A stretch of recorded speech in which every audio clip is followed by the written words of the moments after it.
Se você, assim como eu, sofre ou já sofreu ou conhece alguém que sofreu efeitos adversos com a utilização de anticoncepcionais, é muito importante que você saiba de uma decisão na qual o Superior Tribunal de Justiça fixou uma indenização de R$300 mil a uma mulher que enfrentou efeitos colaterais não comprovados categoricamente pela perícia, mas que por conta da verossimilhança, da credibilidade das informações, terminou tendo que arcar esse valor em favor da usuária que teve prejuízos.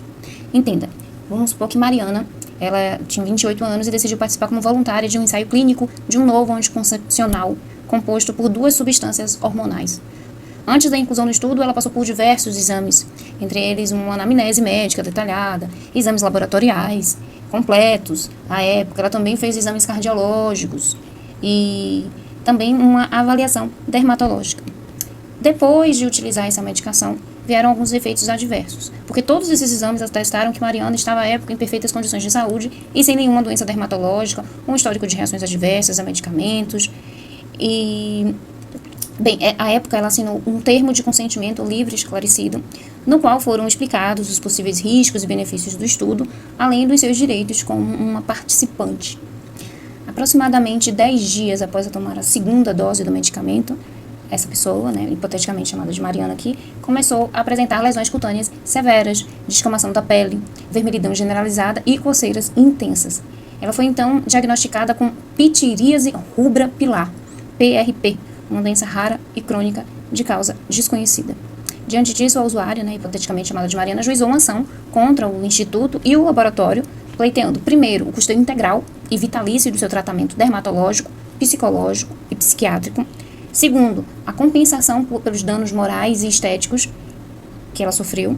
Terceiro, uma pensão mensal vitalícia em razão de sua incapacidade laboral e permanente. Em sua defesa, o laboratório argumentou que foi o ASH,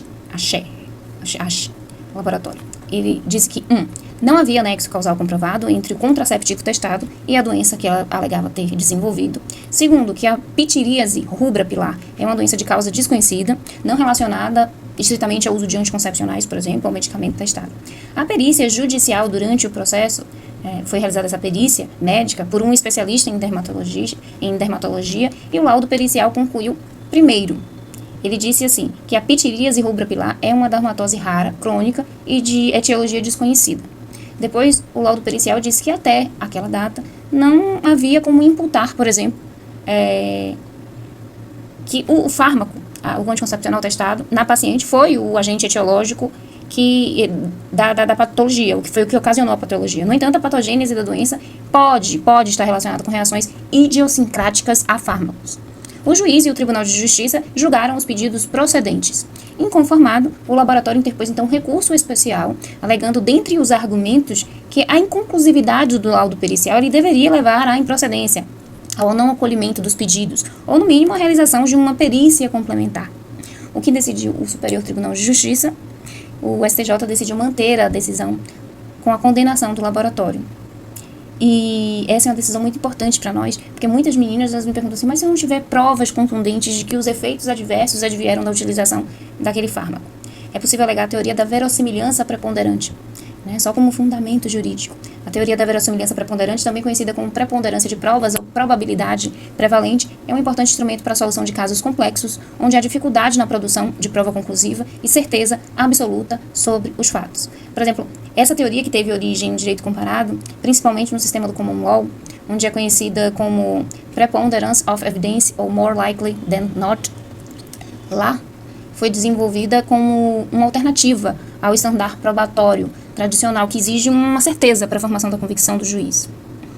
Aqui, nesse caso específico, o conceito central é relativamente simples. A parte que apresentar a versão mais provável, mais verossímil dos fatos, portanto, é beneficiada pelo resultado do julgamento. Ou seja, não se exige certeza absoluta, inexorável, mas apenas uma probabilidade maior de que a versão seja verdadeira em relação à outra. No julgado do STJ, a ministra Nancy Andrighi ressaltou que essa teoria é compatível com o ordenamento jurídico processual brasileiro, desde que aplicada como um instrumento para superar o estado de dúvida do julgador. O STJ já havia reconhecido, inclusive, a aplicabilidade dessa teoria em outros julgados, a exemplo do recurso especial 1.320.295 do Rio Grande do Sul. Ele estabeleceu assim que em situações excepcionais em que o jogador atento às peculiaridades ali da hipótese posta, necessita reduzir as exigências probatórias comumente reclamadas para a formação de sua convicção em virtude da impossibilidade fática associada à produção da prova, é viável, sim, segundo o STJ, o julgamento do mérito da ação mediante a convicção da verossimilhança. Ele diz assim, que a teoria da verossimilhança preponderante, desenvolvida pelo direito comparado e que propaga a ideia de que a parte que ostenta a posição mais verossímil em relação à outra deve ser benéfica pelo resultado do julgamento, é sim compatível com o ordenamento jurídico processual brasileiro, desde que invocada para servir de lastro à superação do estado de dúvida do julgador. É imprescindível, todavia, que a decisão esteja amparada em elementos de prova constantes dos autos, ainda que indiciários, ou seja, ainda que superficiais. Em contrapartida, permanecendo a incerteza do juiz, deve-se decidir com base na regra ordinária do ônus da prova. Cabe ao autor provar o que alega e ao réu apresentar fatos extintivos ou impeditivos ou que sejam para desconstituir o direito da parte contrária. Então, a parte contrária, segundo o artigo 373, inciso 2 do Código de Processo Penal, ela deveria apresentar fatos impeditivos, fatos modificativos ou extintivos do direito da parte contrária. Se você ficou com alguma dúvida, será um prazer inenarrável ajudar a vocês, tá bom? Meu nome é Marina e sou advogada, estou também advogada há 15 anos já. Sou juíza leiga e também sou auditora do Tribunal Pleno do Pleno do Tribunal de Justiça Desportiva daqui da Bahia, em futebol, tá bom?